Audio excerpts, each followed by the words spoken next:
Fox 5 and Hot 97 present Street Soldiers with Lisa Evers. I'm so glad you're joining us for this episode of Street Soldiers on Puerto Rico and the pandemic. The island was already reeling from natural disasters of the last several years when COVID-19 struck. There have been many hardships and challenges, but nothing can break the spirit of the Puerto Rican people. Latin rapper PJ Sinzuela is making people smile and feel better with his latest song, A Que No Me Tocas, Spanish for Don't You Touch Me.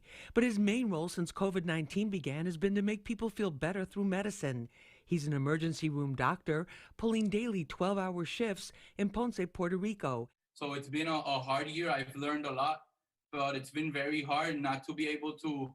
Still, family members of the patients are still outside. We're still working with the pandemic in Puerto Rico. But it's been a learning experience and a year that changed my life. The coronavirus could not have come at a worse time for Puerto Rico, still reeling from the enormous damage left behind by Hurricane Maria in 2017 and the wave of earthquakes that began in 2019. Bronx Borough President Ruben Diaz Jr. led many relief efforts to help the people with badly needed basic supplies. He says the virus threat is not yet over. So when folks look at a spike in COVID cases now in Puerto Rico, people aren't getting tested, people aren't getting vaccinated because of the medical infrastructure has been devastated even before COVID. Music is a huge part of the Puerto Rican soul, a way to find joy in any moment. It's exemplified by Tito Puente, the king of Latin jazz. His dynamic performances and musical talents kept him in the spotlight, delighting audiences for more than 50 years. East 110th Street in Manhattan has been renamed Tito Puente Way in his honor. His daughter, Fox 5 meteorologist Audrey Puente, fondly remembers going to nightclubs and shows with her dad since the age of 2. Close families are a foundation of Puerto Rican culture. My dad's greatest lesson that he passed on to me was to follow my passion.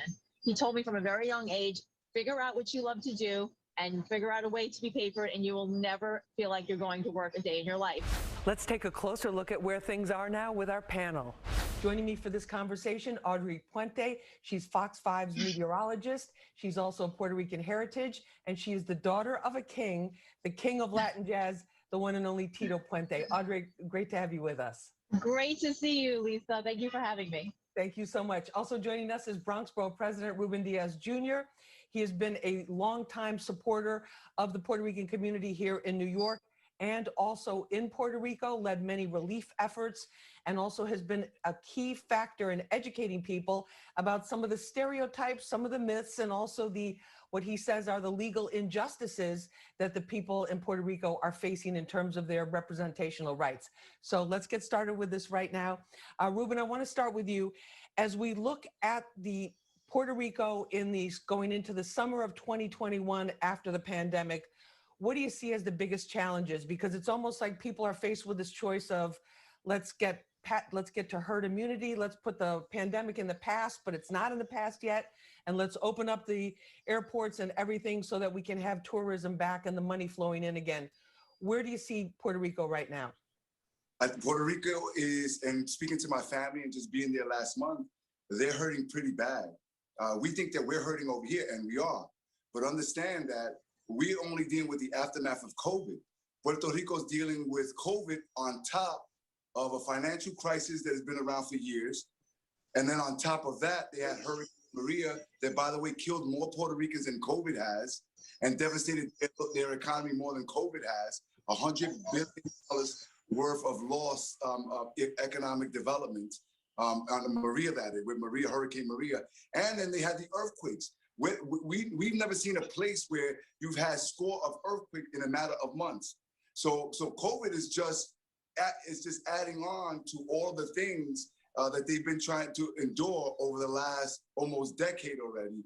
And without federal assistance, without making sure that we help them build their infrastructure, the grid, without dealing with other things like repealing the Jones Act, it's going to be very, very difficult. And so those of us who are over here, Audrey and I and other Puerto Ricans in the diaspora, that's why it is more imperative than ever, not just to wave our Puerto Rican flag, but to be a voice so that we can push the federal government to do something for the people and our family members on the island. And to really help the people. Audrey, in terms of, Ruben mentioned the natural disasters, that COVID has come after these terrible natural disasters. I mean, talk about Hurricane Maria. That was one of the worst hurricanes ever, correct? Very much so, especially for the islands. It was truly devastating. And as Ruben mentioned, there was billions of dollars in damage. The structural damage has just been devastating, and they never really recovered. And then add to that several earthquakes that happened in the years after, and now put a pandemic on it. And this island is really, truly struggling and is in dire need of our support. There's an adage in our community that says, "Donde come uno, comen cien." So when Audrey says that we're resilient, it means that, look, where one of us eat, don't worry about it. We'll figure out how to feed 100. But you need to give us the resources to be able to do that. So going back to the pandemic, the first thing that we need to do is have a healthy citizenry over there. But when you have no electricity in many parts because of the power grid, and that's coming back slowly but surely, but it's just not reliable. The infrastructure is not reliable.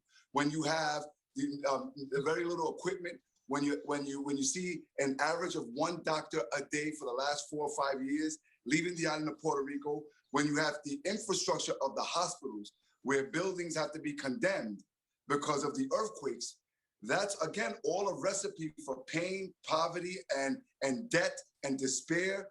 And we need the federal government to start putting up. We do that for other countries. We do that for countries that are not even friendly to the United States. Right. We're talking about a part of the United States. We're talking about our family members, 3.3 million of them who are American citizens. Audrey, speak to the Puerto Rican culture. You talk about the resiliency. You talk about the whole.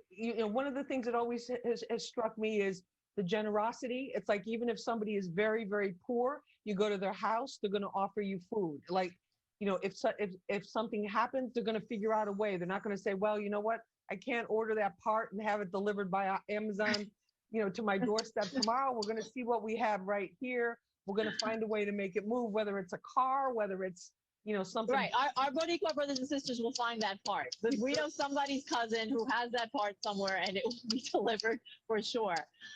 We're one big family. We really are. It's my experience and my culture that if you're of a Puerto Rican descent, you are familia, and people show up for their families, whether it's blood or cultural, they will show up. And that's been the resilient factor of the island. We'll be right back. Stay with us. Audrey, tell us your memory as a little girl, some of your youngest memories with your dad at that height of that era of the jazz movement. Well, it's funny. People always ask me, what was it like growing up, in a household with Tito Puente? And my answer is always the same. It was very loud because we had a lot of music all the time. Radios were on in every single room. I just remember from a very, very young age, constantly being surrounded with music, with concerts. I was in nightclubs since I was 2 years old.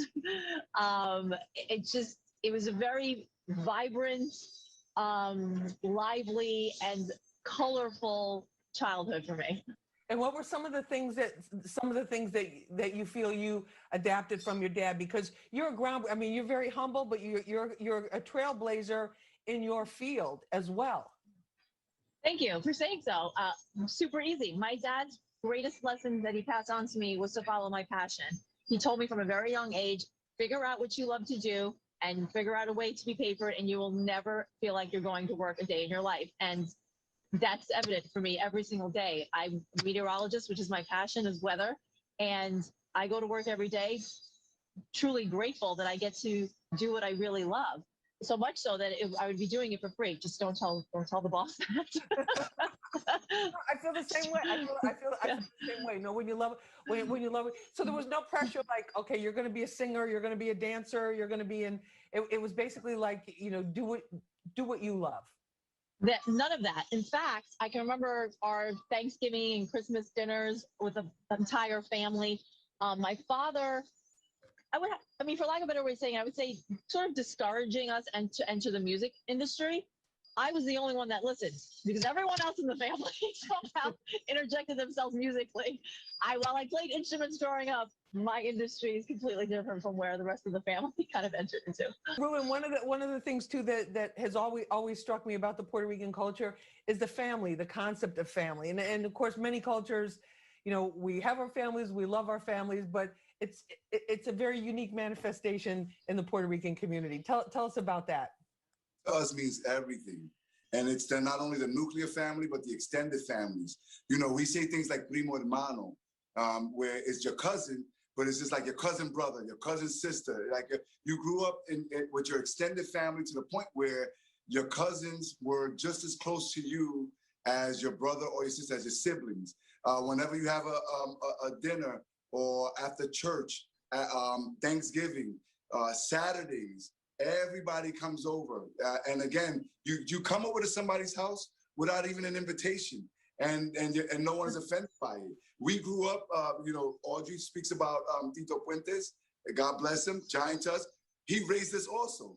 So on Saturdays, you heard, her dad and Willie Colon and Fania All-Stars while mommy was cleaning and everything, and everybody's doing their part. That's what happens on Saturday. The other thing that people need to know is that we're big on faith. We're big on food, and also that our culture is a maternal one. Some people want to make light of that. Some people, may say, well, where's your dad or where's this or where that? We are an extremely maternal culture, which means that abuelita is at the top. That's the grandmother. That's the grandmother. The abuelitas, the women in our culture sit at the throne. They dictate everything that goes on and how things operate, not only in the nuclear family, but the extended family. And that's something that it means a lot to us. And people just may not understand that about us. And then I would also say to that, like, we are a culture of passion. Like you see it in our food, in our dancing, in our music, in our clothing, and in the way we love. It's everything about being Puerto Rican has to do with passion. And how we communicate. Yes. Two Puerto Ricans or 3 or 4 Puerto Ricans speaking from this, you may think they're arguing, but that's just that's just the way that we communicate. Yes. And, we're very verbose and loud, and that's just the way that we are. It's part of our tradition. I love it all. I love it. I love it all too. And that's also like that energy. Like you can see people arguing. They'll have feuds. They'll have very, very substantial differences of opinion about certain things. And yet, when it comes to the family, it's all about love. Yes, and also music is. Audrey speaks of how she was with her dad at the age of 2. That's part of our DNA. We have a pentameter. We have a rhythm in us. Not only with mambo, not only with salsa, but hip hop. Look at the early stages of hip hop. Right. We've had Crazy Legs, we had Charlie Chase, we had Ruby D, Fat Joe, Big Pun, Nori. We have reggaeton. So hip hop is at the top of the musical genre. Is the #1 musical genre, but reggaeton is global as well, and that comes from the island of Puerto Rico. Music is embedded in us, and we just love it, and that's what brings us together, just as food does. No, absolutely. Audrey, what about the food? Oh my gosh, is there anything better than Puerto Rican food? I really don't know. I love all cuisines, but I may be biased. I don't even think I'm biased. It just is the best cuisine to have. It's so full of flavor. You can feel the love that's been in the preparation of it. As Ruben mentioned, like cooking and the coming together of families for meals is filled with such love, and it comes through with the food, all the way up from abuelita down. It's the #1 ingredient in our food. That's why when I say it's maternal, some people may say, oh, if women are the ones who cook, isn't that sexist? No. In our culture, mommy wants to do that. And she'll use sazon and adobo, and she'll make pasteles. My wife makes pasteles and arroz con gandules, y pernil, y ensalada de papa. But the #1 ingredient is love. That's the way that they nurture the family. That's what keeps the family together. That one ingredient in the food when everybody's seated and playing, the kids are playing, but it's time to eat. That love there is second to none in the whole universe. Audrey and Ruben, thanks so much for being with us and sharing your stories and your love of Puerto Rico. We'll be right back after this. Welcome back to this episode of Street Soldiers. Joining me now is a Latin rapper who is also a medical doctor, PJ Cinzuela. He joins us from Ponce, Puerto Rico. We're joined right now by one of the hottest new Latin rappers on the scene, PJ Cinzuela. We're talking to him from Ponce, Puerto Rico. He is also a medical doctor, so we caught him just as he finished his shift at the hospital. And PJ, thank you so much for joining us for this episode of Street Soldiers. Thank you. Thanks for having me. We really appreciate it. How do you balance your music career, which is blowing up and very demanding, with your career as a medical doctor, which is also extremely demanding? It's been hard. I've always said that balance is key. This year, specifically with the pandemic, it's been very hard. I literally got out of shift at 6 p.m. and got in at 6 a.m. But I try to, this is my home studio. So this year I moved back to Ponce, Puerto Rico, is where I'm from. And when I end the shift, at least 3 or 4 times a week, I'm here writing and trying to make new music.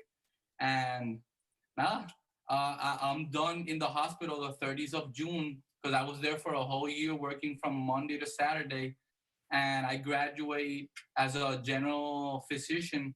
And now I'm going to be working via telemedicine, emergency medicine, and doing music. So you just finished your residency then, basically? I just finished my residency, yeah. And what was this year like? Because the pandemic for our frontline workers, our frontline healthcare workers, even in the best of circumstances and the most funded hospitals, has been extremely difficult. Puerto Rico had unique problems. Residents had unique problems there with the pandemic in terms of supplies and support. What was it like for you at the hospital working on the front line like that during the pandemic? No, it's been a crazy year, because we've had over 10 patients at the same time in my hospital, and we're a hospital of around 100 beds, and we had more than 10 patients with COVID-19. I learned to intubate with COVID patients, basically. That's what I tell everybody who asks me. So it's been a hard year. I've learned a lot, but it's been very hard not to be able to. Still, family members of the patients are still outside. We're still working with the pandemic in Puerto Rico. But it's been a learning experience and a year that changed my life, definitely. I want to talk about, because we're celebrating the Puerto Rican spirit and the Puerto Rican soul, and there's so much of that in your music, which I found is just, the energy number one, and just that love of life and having fun and making people feel good. You tell us about how do you see the Puerto Rican spirit and soul, and why is it different from others? I think we're a combination. There's a song that says that the perfection comes from mixing people, and we're a mix of Africa and Spain and Taínos and Latin culture, Caribbean, the United States. I think that our blood is just a mix of everybody, and you feel it in the music and the happiness of the people. I don't know. I love Puerto Rico. I live here. I wouldn't live anywhere else. The food is great. The people are great. Music is great. So it's fantastic. Now you talk about music as preventive medicine. Why do you say music is preventive medicine? Right now, at least not in this studio, but my studio used to be full of messages from fans, and how my music helped them one way or another. If it was just getting a better relationship with a friend or a sister or brother, or getting out of a depression, or depends how you do music. I tend to have a balance in my music. I think that balance is key. And I will talk about personal issues, from my family members to deaths in my family, to just music for dancing and music that talks about social issues, especially in Puerto Rico. And I don't know, people resonate with it and use music to just get out of personal problems. And I think that music can help alleviate those. I definitely do, because I think it helps so many people feel like they're not alone when they're going through something, like they're not alone.